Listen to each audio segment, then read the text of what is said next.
Welcome back sa panonood ng video ng Vocals DIY. Sa video po na ito ay mag-unbox tayo ng nabili ko sa Shopee. So ito po ay pang household at kailangan natin sa ating bahay, lalong lalo na kung ikaw ay nakatira sa syudad. At ang alam nyo naman sa syudad ay wall to wall. Wall to wall means wala nang mga ventilation. So ito po ay bumili ako ng ventilating fan, or sa pinaka madaling salita ay madaling tandaan ay exhaust fan. Ang trabaho po nito ay yung ilabas niya yung mga masamang hangin sa loob ng bahay para mapalitan ng lalong lalo na sa pagluluto. So ito ay gagamitin ko bilang exhaust at ikakabit ko sa may malapit sa aming lutuan, dahil pinaka hassle din yung natutulog ka at naamoy mo yung linuluto. So buti sana kung kaya rin yung linuluto, paano kaya kung bagoong tuyo. So ito yung nabili ko, ibang klase itong exhaust fan. Bali ito yung bilog, at ayon sa description ito raw ay malakas. So bali review na ito, unboxing and review, at kung tingnan natin kung may i-recommend ako.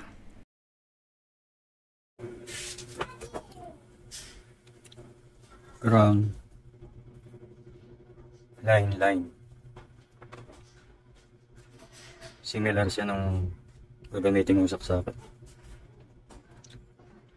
Wala kasi siyang saksakan. Ang galing.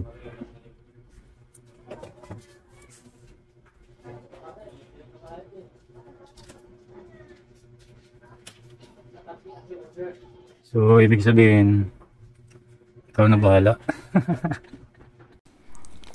Ito po ay hindi po ito sponsor, Ang purpose ko lang dito ay mai-share ko sa inyo kung yung nabili ko ba ay maganda ang quality.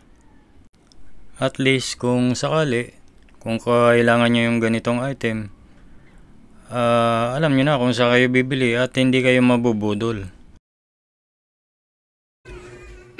Ikaw na bahala, kasi hindi yan kasama sa binayaran mo yung magkaroon ka ng ganito. So obviously ito yung ground. Ayan, yellow na may lining na green. So ito yung line. Hindi na natin kakabit yung ground.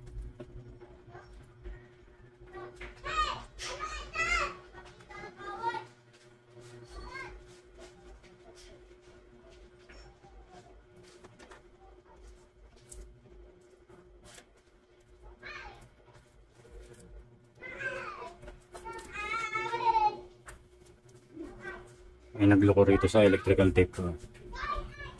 Yung magagaling ko na ng mga anak.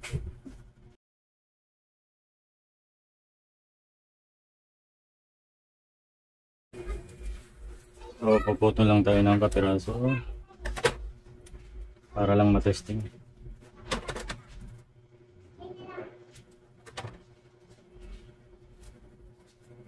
Siyempre ito ay direkta, walang switch. Ikaw na rin bahala maglagay ng switch. Ang motor nga pala nitong exhaust fan na ito ay walang pinagkaiba sa electric fan na ordinary, induction motor na may capacitor. Lalagyan lang natin ng tape para secured yung hindi mag-short. So temporary connection lang muna para may pakita ko lang sa inyo yung pag-testing.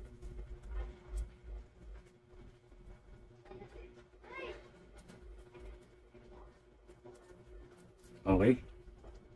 So yan na. Saksak natin. Ayan. Ito yung switch natin. Off muna. Then power on.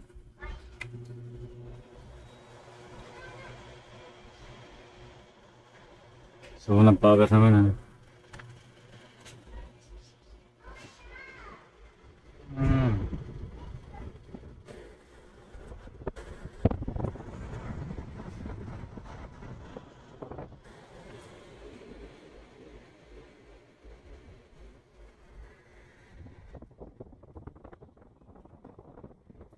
May vibration.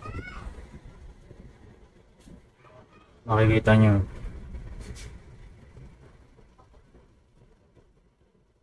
Mas maganda sana kung naka-align yan.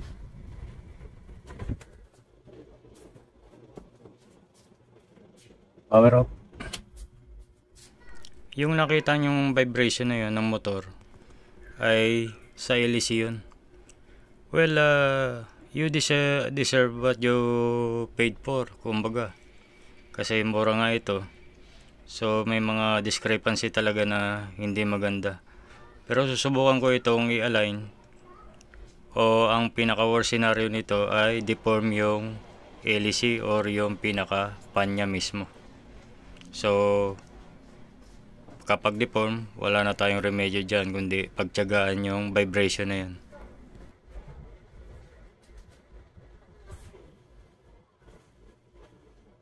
Okay naman. Malakas.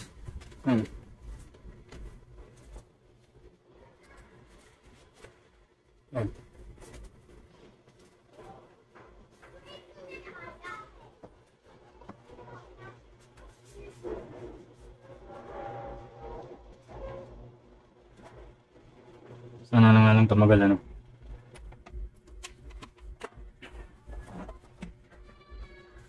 So ito ay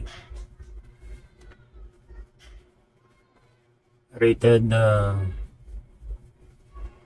220 volt, 50 Hz, 40 watts. So okay na yun, 40 watts. Di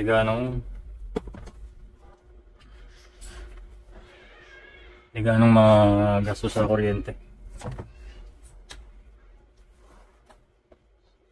So ang verdict ko rito ay okay naman. Good for exhaust. Ayos. Recommended.